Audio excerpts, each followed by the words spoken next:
Montre-moi ton ami, je te dirai qui tu es.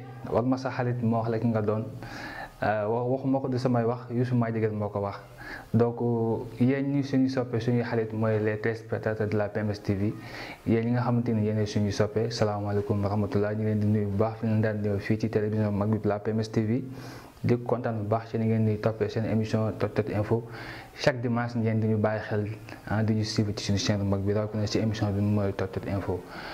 Comme chaque dimanche ñooy fi encore seen animateur préféré seen présentateur Daouda Wale l'international la Faramareen ñoo fi encore leen bëggal fas yéene indi li nga xamante ni moom ngeen bëgg mooy émission Dóor waar maanaam Dóor ko waar dem xool li nga xamante ni ñooy les travailleurs tey nag ñu am suñu invité spécial mais balaa mu ñëw dama bëgg bàyyi sama consultant ak sama benn chroniqueuse du nom de Sophia Ba plus connue sur le nom de Pulo Danejo ma bàyyi ko mu nuyoo Sophia salaamaaleykum. Waaleykum salaam Daouda nuyu naa la. Bonjour les téléspectateurs de PMS TV ñu ngi leen di nuyu di leen ziar di kontaan chaque fois di jàkkaarloo yéen ñi nga xam ne yéen a ñu safoo duñu tiitaroo vraiment maa ngi am kontaan bu baax a baax yéen ñi safoo Sophiatou Ba Pulo Danejo kontaan naa bu baax. neexee reetaan nga ñëw fi keroog tey nga ñëwaat. Donc la fois passée gars yi kontaan bu baax ci ni nga fi defoon macha allah te mu yaakaar ne li nga fi indi encore neexati na.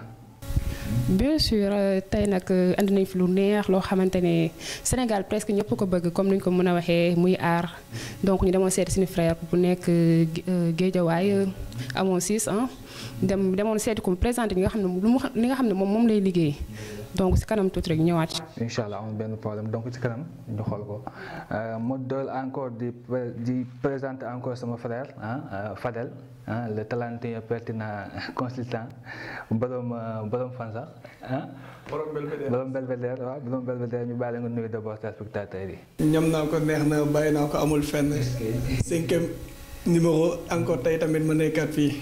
maa ngi leen di nuyu ku nekk seen tur ak sant bonjour bonsoir selon l'heure à laquelle vous verrez l'émission maa ngi tudd Ababacar Fadel Sané. comme ni ngeen ko xamee.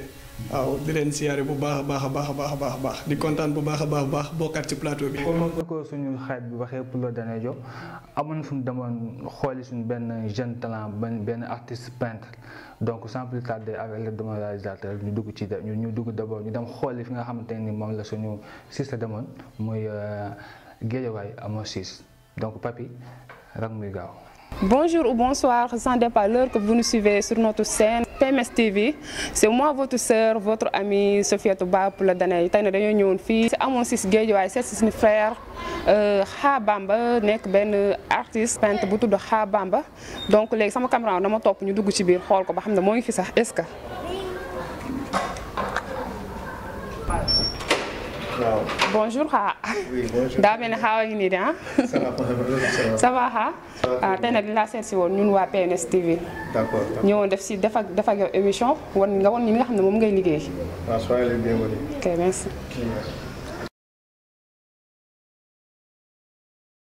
waa les téléspectateurs comme ni ma leen ko waxee woon rek xaawa ngi nii donc nañ bàyyi Xa nuyoo présenté wax ñu moom mooy kan ak lan mooy liggéeyam ci art bi.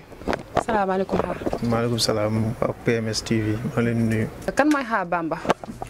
waaw maa ngi tudd Khadim Gueye sama turu artiste nekk Xa Bamba donc je suis artiste peintre en même temps di defaale infographie ak design en même temps donc j'ai 28 ans maa ngi dëkk amoo 6 Guédiawaye def formation école des arts de 2013 à 2017 génn ak diplôme nekk major promo après cela si la commencé def carrière artistique professionnelle à partir de 2017 jusqu'à aujourd'hui.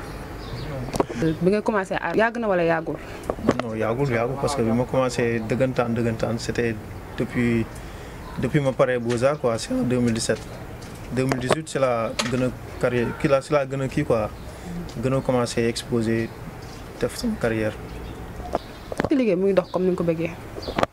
waaw man moom bon macha allah maa ngi ciy sant yàlla parce que début bi. fi mu nekkoon ak fi mu nekk léegi mi ngi avancé quoi ci man ça avance quoi am na ñoo xam nag ñi ngi ci art bi gis ñu seen bopp peut-être dañoo xamul circuit bi réseau bi wala seen liggéey moo dëgërul wala taxawul et cetera mais bon dans la vie tamit lépp la que ça soit dans tous les domaines muy ñi nekk am na ñu nekk ci santé seen liggéey doxul noonu. gisuñu seen bopp am na ñu nekk ci architecture gisuñu seen bopp. xam nga la même chose que art bi tamit c'est la même chose waaw. peintre lan lay wax lan lay expliquer art bi. Bon, la peinture c'est d'abord un art la peinture art la et puis art pour définir entre guillemets définition art mooy lépp li nga xam ne mooy ay sentiments mooy ay ressenti yu nekk ci doomu aadama mu war ko traduire en acte wala action à travers les organes de sens genre boo amee ay idées sa xel wala ay émotions nga war ko dégager bu fekkee yow tu es peintre da nga koy traduire avec sa loxo par la peinture tu es danseur da nga koy traduire par tes mouvements tes chorégraphes et cetera si tu es musicien tu traduis ça par ta voix tes instruments et cetera et cetera donc peinture dafa nekk loo xam ni ay idées yooyu am la bon sama bopp laay wax quoi su may peinture day am idée yu may am histoire moo bëgg a raconter foo xam ni sama làmmiñ mënu fa egg damay jël peinture mottali ko pour mu jaarale message boobu noonu quoi. am benn dessin bi nga xam ne moom lañu fekk ci tableau bi. bëggoon nañu xam ne dessin bi lan lay expliquer daal. waaw lii c'est une œuvre boo xam ni maa ngi ko commencé semaine passée bon ça parle d'amour déjà ça parle d'amour en même temps genre révolution lay doon quoi par rapport ak peinture baroque bi nga xam ne moom la européens yi daan utiliser quoi parce que dama musal voyager benn musée gis benn tableau boo xam ni ça s'appelle la Vierge assise sur la chaise ki ko peinture mi ngi tudd Guido Reni benn italien la quoi donc ci tableau bi mi ngi wane benn femme bu toog d'après li mu wax Vierge Marie la ci suuf moom benn xale boo xam ni c'est Jésus quoi ak ay malaaka yu ko téem yor benn couronne ni affaire yooyu tableau boobu dafa ma marqué woon quoi ma ko gisee foofu bon comme sama peinture damay utiliser li nga xam ne mooy sama identité d'abord africaine tu vois sama peinture damay inspiré wu ci lépp luy culture africaine ak tradition africaine boole ci ak li nga xam ne c'est universel c'est mondial donc je parle du local je parle aussi du global en même temps tu vois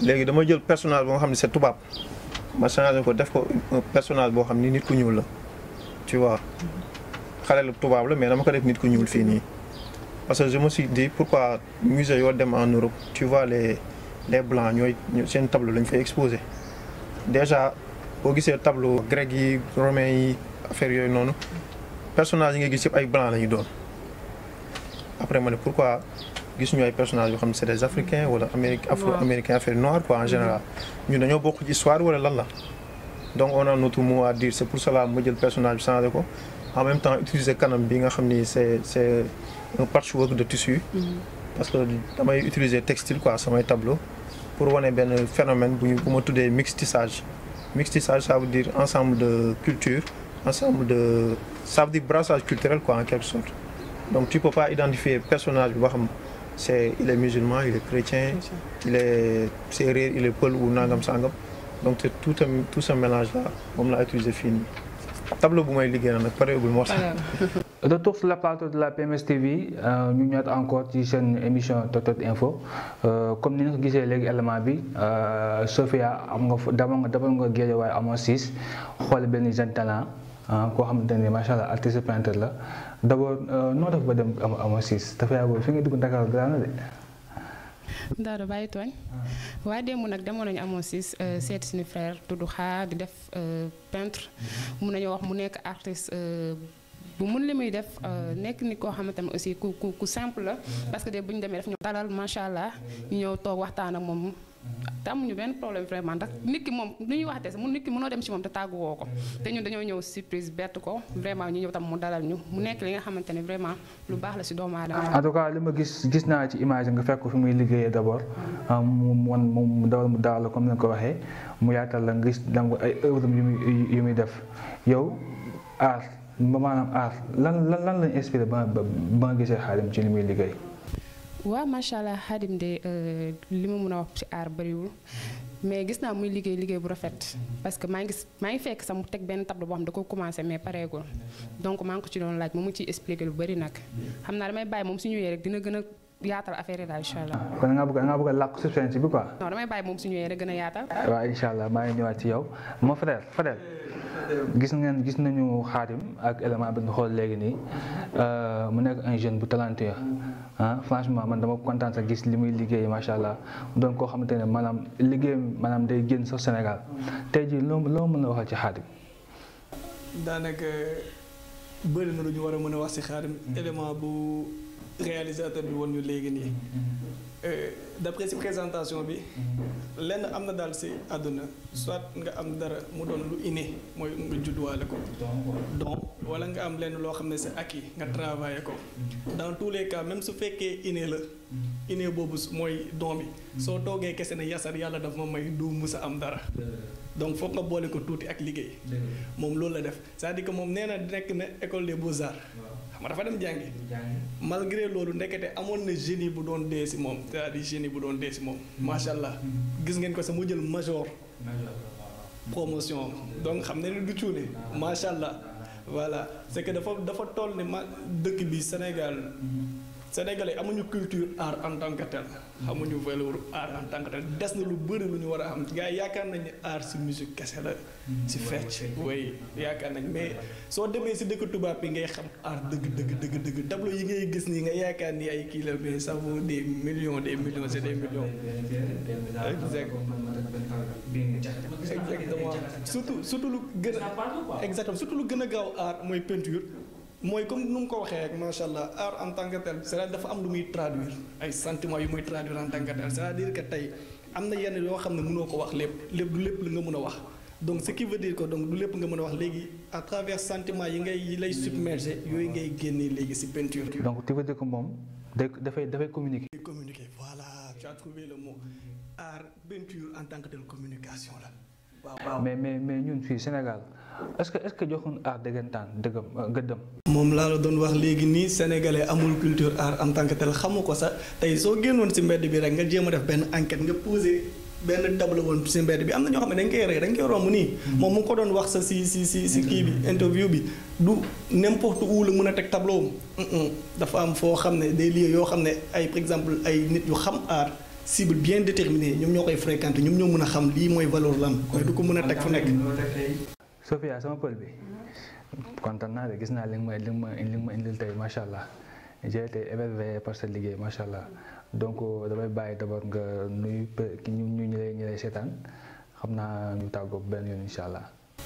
waaw d'abord Daouda dama lay nuyu di nuyu Fadel nekk ci plateau bi waa di nuyu nag la famille Sophie di nuyu samay xarit di nuyu nag sama xarit bu baax bu nekk Gambie ñu koy wax Ousmane nekk acteur cinéma bu mag di ko souhaiter happy birthday di ko naan dundal nag parce que loo dund doyul parce que sa dund bi am na solo di souhaiter les jumelles Jeyna et Jeyna et Rougui ñu ngi souhaiter happy birthday di wax nag kontaan naa trop vraiment Daouda ci teewaay bi.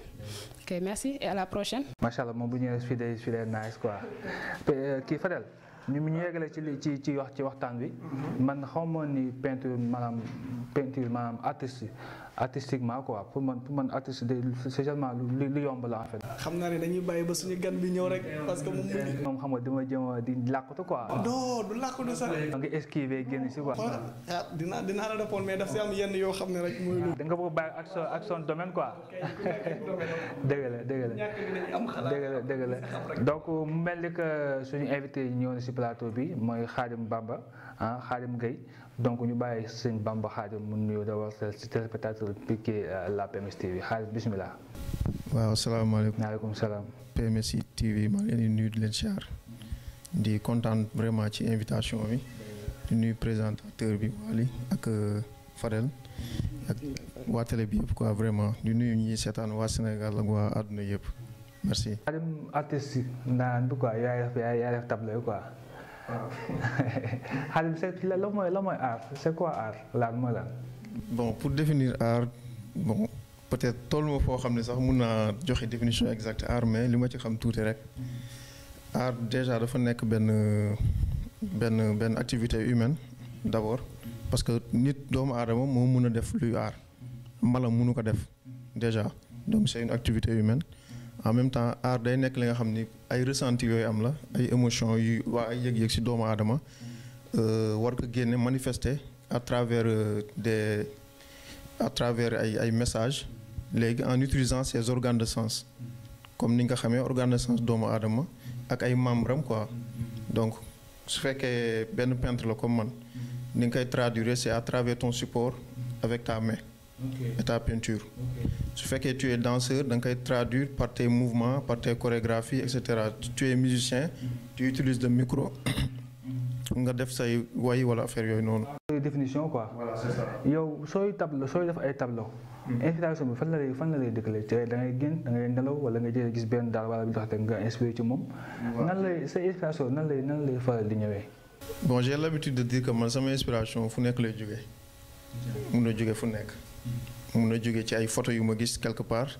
mun na jógee instant bi taxawee nii mën nga inspiré benn affaire. waaw bien sûr mun na jógee ci ay photos yu ma gis wala lu ci ëpp nag ay scènes yu ma marqué la quoi genre mun naa seetaan benn clip vidéo wala benn film ma seetaan gis benn action boo xam ne marqué na ma benn position photo wala dara ma jël ko def traitement bi wala ma suivre actualité aussi quoi loolu moom c'est fondamental voilà lu ci ëpp. boo xam ta luy xew quoi. c'est ça. des fois doo toog ba si yàgg nga am benn histoire bu marquant bu la marqué. loo xam ne du naqari la wala mu doon lu neex parce que maa gis ci élément bi sànq yaa ngi waxtaan yaa ngi ma expliqué li nga liggéey noonu mooy tableau nga ni c'est pas encore fini. mais ça parle de l'amour. oui tout à fait parce que benn photo bu ma gisoon la quoi benn musée Espagne. mu nekk benn peinture bu benn grand artiste italien. léegi peut-être position photo bi ak histoire bi moo ma marqué. ma ne pourquoi du ma ko jël travailler ko quoi selon samay sentiments personnels loolu des fois ça arrive quoi. bon maa lay wan sama consultant Fadel. le pertinent dama lay bàyyi moom dina la am lu mu la laaj ay questions. ngeen jàkkaarloo en tout cas man maa ngi neutre Fadel bismillah. Khadim. waaw ñu ngi lay dalal baax si plateau bi. jërëjëf merci beaucoup jërëjëf. macha allah moom gis nañ ni moom nit ku am don la gis nañ ko wax dëgg yàlla. à travers peinture yi ak yeneen. sans plus tarder lu ñu lay laaj mooy tey xam nga Sénégal dafa dëkk boo xam ne amuñu culture artistique en tant que tel. tout à fait. léegi yow par exemple man mi mel nii comme Wade tey par exemple su ma gisee sa benn œuvre d'art. ma gis nga dessiné damay yaakaar ni poupée la wala ma koy kii nii yéen noo leen di dundee kii parce que amuñu culture boobu en tant que tel. parce que tey sa œuvre d'art du n'importe où nga koy kii. c'est vrai nga koy exposé. yéen noo leen di dundee loolu par rapport ak voilà milieu bi ak yeneen nii voilà nu ñuy comprendre li ngeen di def peinture bi. bon pour répondre li nga wax j'ai l'habitude de dire que Sénégal dafa nekk société boo xam ne ñoom profane ci art. En plus des fois dama naan les Sénégalais n'ont pas la culture de la culture. c'est-à-dire maanaam amuñu culture gëstu li nga xam ne mooy suñu culture. comme ni phrase bi ni ma ko waxee rek. ils n'ont pas la culture de la culture. Quand on dit à une personne tu n'as pas la culture par exemple du cinéma. ça veut dire que amoo benn genre connaissance tu vois foofu laa bëgg a waxee quoi. mais ce qui est dû à ça mooy art dafa nekk loo xam ni c'était auparavant c'était une affaire d'élite. genre si c'était dans un royaume ñi def art ñoo gënoon jege roi bi. genre foog nga accéder ci benn niveau. auparavant ñi def portrait roi bi wala par exemple prince bi wala yooyu noonu ñiy def sculpture am ñoo naan jege kii bi roi bi artistes yi ñoo naan gën a jege roi yi. waa géwél yi bu la neexee. voilà c'est ça parce que dafa amoon ay niveau. léegi nag artistes yi ñoo nekkoon ñi nga xam ni c'était des hommes top quoi. léegi nag bu fekkee dafa ne société comme Sénégal nga xam ni besoin primitif yi ñuy def mooy lekk ak naan. tey ku lekkul ba suur naanu ba màndi doo ko yóbbu ci musée naa ko xoolal tableau du la faale. léegi nag loolu moo nekk suñu problème Sénégal quoi. contrairement en Europe wala feneen ñoom am nañu luxe am nañ tout ce qui est comment dirais-je bon ils sont dans le confort quoi. donc koo ci ni kañ dem musée day sawar. loolu moo tax des fois ngay gis. léegi par rapport ak loolu léegi par exemple xam nga am nañ ministère de tutelle mooy ministère de la culture. léegi ñoom par rapport ak loolu par exemple si métier bi ngay def art peinture yow loo yaakaar ni ñoom war nañ ko mën a def ba gën a mën a valoriser seen domaine. lan la ñu war a gën a mën a def loo xam ne war nañ mën a gës Sénégalais yi commencé gën a gëstu. ak yeneen. waaw je pense que li ñu war a mën a def mooy tekkee infrastructure d'abord genre plus de musées plus de galeries ak ay ateliers yoo xam ni c'est réservé aux artistes ñu ko mën a yokkee moo gën parce que boo bëggee xam nit ci milieu li muy yëngu da nga koy fekk ci milieu mais tey soo ñëwoon war ma seet si au ma espace bu ma la dalal doo mën a xam maay kan doo mën a jox gëdd li may def tu vois mais su musée am na Sénégal bien sûr musée des civilisations noires mais c'est pas suffisant mënoon nañu yokk yeneen musée galerie aussi mu gën a bëri de ce fait tant que ñi nga am événement fii tey Parcelles beneen événement ñu am ko Pikine feneen ak feneen message bi dina jàll. mais grand musée dafa cher, ça demande des moyens. En fait balaa loolu léegi comme ça est-ce que vous vous êtes constitué en association par exemple tey pour ñu gën a xam ne xam nga daanaka waaw seen ministère. moom war na mën a valoriser yéen li ngeen def. mais yéen ñi nga xam ne yéen yàlla ni nekk si biir waar bi en tant que tel est-ce que yéen da ngeen am benn collectif association organisation boo xam ne yéen di ngeen gën a mën a permettre sénégalais yi gën xam yéen yaa leen di ñaan loolu tamit c'est très important. waaw ça existe parce que Sénégal am na association d'artistes am na ay collectifs yu bëri des fois da ngay dégg ay événements yoo xam ñoom ñoo ko organisé mais personnellement man je suis en même temps manager d'une association d'artistes bu tudd Jeunes Artistes d'Avenir. ok donc maay diriger kii bi association bi depuis 2017.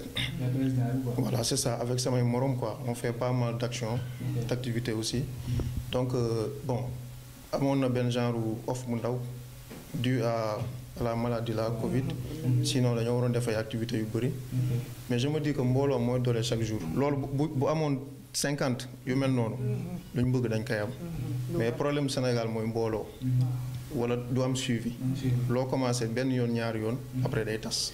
moom doguma la mais foofu noonu ngeen nekk ci musée bi nan ngeen di organiser pour def seen exposition man ñu naa fa benn jour ngeen di exposer ku ne day indi say tableau wane ko mais nan ngeen di organiser pour def seen exposition et puis est-ce que am ngeen public yéen bu leen di suivre. Oui, je dis que am na parce que d'abord day am lu ñuy wax appel à candidature quoi da ngay lancer benn annonce quelque part dans les réseaux sociaux artistes yi bu mu intéressé da ngay postuler ñu xool sa dossier say œuvre sa portfolio sa CV et tout ça si sa liggéey ça les intéresse ñu jël la ci biir après planifier date expo bi jour ouverture bi moom la ñuy wax vernissage ak tamit thème bu ñuy joxe quoi parce que expo bu ne day am thème bu muy développé. voilà xam naa ni man moom ñaari question la kii rek ma bàyyi la benn question bi mooy tey voyage yi ngay def. parce que gis nañ yàlla jagleel na la si depuis bi nga commencé yëngu si domaine bi yàlla jagleel na la ngay dem bitim réew di ñëwaat.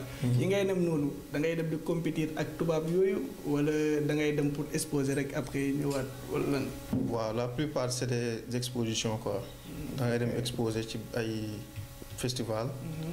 ak ay résidence artistique aussi ça existe quoi dans notre domaine genre dañuy jox benn lieu jox le privilège yëpp juste pour nga produire ay tableaux pour une durée déterminée 1 mois 2 mois nga produire say œuvre après nga teg ko ci galerie yu ñu exposé ko beneen côté aussi am na ay comme li nga wax sànq ay kii compétition yuy am parce que tout récemment rek maa ngi woon ci benn compétition bu tudd kii prix Queen Yahya Prize bu amoon Ghana parce que dañoo lancé woon pour sélectionner les meilleurs le top 3 des artistes africains des jeunes artistes africains bon bokkoon naa ci 50 yi jusqu'à top 12 mais après fa affaire bi yam quoi. dëgg la yàlla foofu la ko yemal rek macha allah boobu macha allah léegi bu may tëjee question bu may tëjee mooy yan difficulté ngay jànkoonteel c'est-à-dire que suñu doon xool frais yi ngay frais si jënd peinture ak yeneen tableau ak yeneen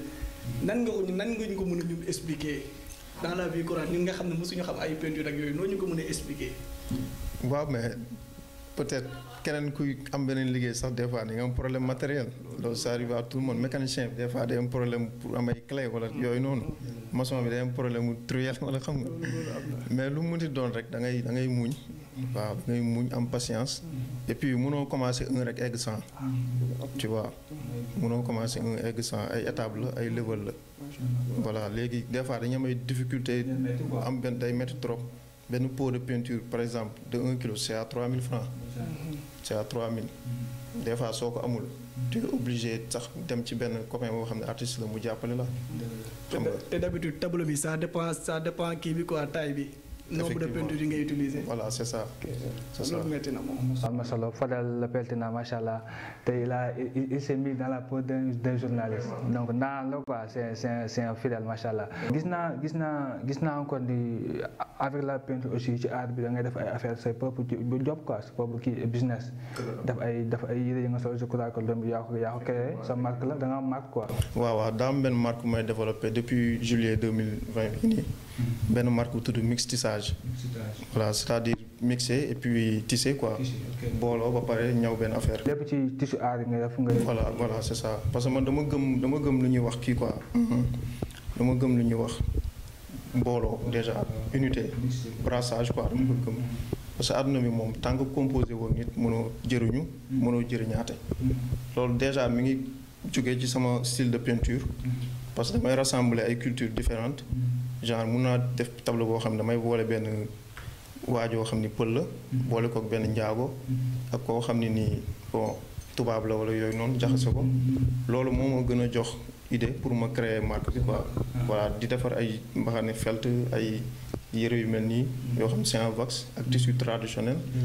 ak ay banane sacoche ay sac à dos et cetera.